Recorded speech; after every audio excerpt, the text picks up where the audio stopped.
might spend a lot of time on the range. Excuse me. Spend a lot of time on the range, but they don't spend any time on the green. They don't spend any time with the short game. So I think this is a really big thing. I think from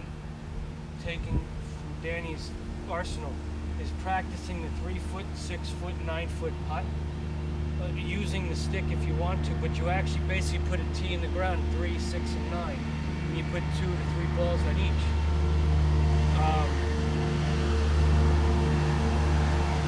Thank you. One, but we'll let them go by. I think they're doing it on purpose. I know it. But I won't. Somebody taught me a long time ago when you're doing your drill 3 foot, 3, 6, and 9. Say you give your 10 putts total or 9 putts total. If you miss one, you start all over again. That's kind of nerve-wracking.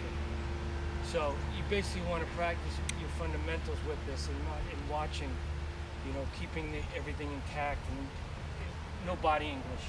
If you're putting the ball, you don't want to go, get in there. You just want to keep your shoulders, your hands, your arms all working together. No wrist break, no cock, everything we've gone over. There'll be a quiz.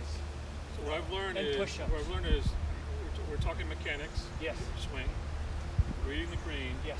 And also learning, gauging distances, how far when you stroke the ball, which is really the drill you were talking about. Exactly. That's really 3 parts. Yeah. Exactly. Okay. And tempo. The tempo is your swing. Tempo is key. Tempo is. I know I'm new to this, but I think tempo is consistent with feel. Sure. Because if you don't have feel, you don't have the tempo either.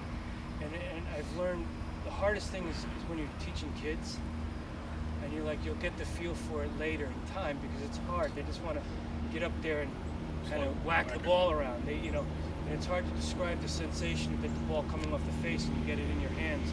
But this is where you get it. And as I say, it translates to one more.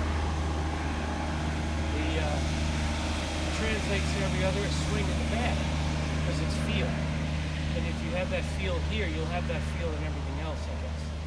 But tempo is. So I really like this approach. You started us off on a 60-foot putt downhill with a sharp break to the right, and we all looked like idiots. And then you finished us with a 15-foot uphill, so we all feel really good. So we learned a lot. Yeah, exactly. Now we throw the ball. There you go. But I guess the other thing too is, do you have any other questions or anything that you know? In terms of reading, people talk about the grain, or does that matter? Probably. Reading the grain. This is yeah. When you're looking at the green, some people can look at it and see the grass. It's easier for me to see it on the fairway.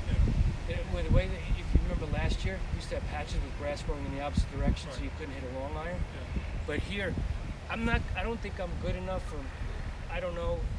I don't want to knock myself down, but there is grain, and a lot of times it can change too. On the time, I know that the shadows will make grass fall. That's why a lot of times when the ball's on the edge of the cup, you see somebody standing over it. It's because they want the grass to kind of turn and let the ball roll in. But some people are good enough so they can see the grain and which way it goes, and there's different grasses that, to me, that's too much for me. Yeah. That's too. I feel like I feel like I'm too complex already with you. Yeah. But Is there any value to looking at the green right at the cup edge? Because sometimes you can see if it's coming in one way from one side, you might say play it outside Danny edge. probably has better input on that than I do, even. But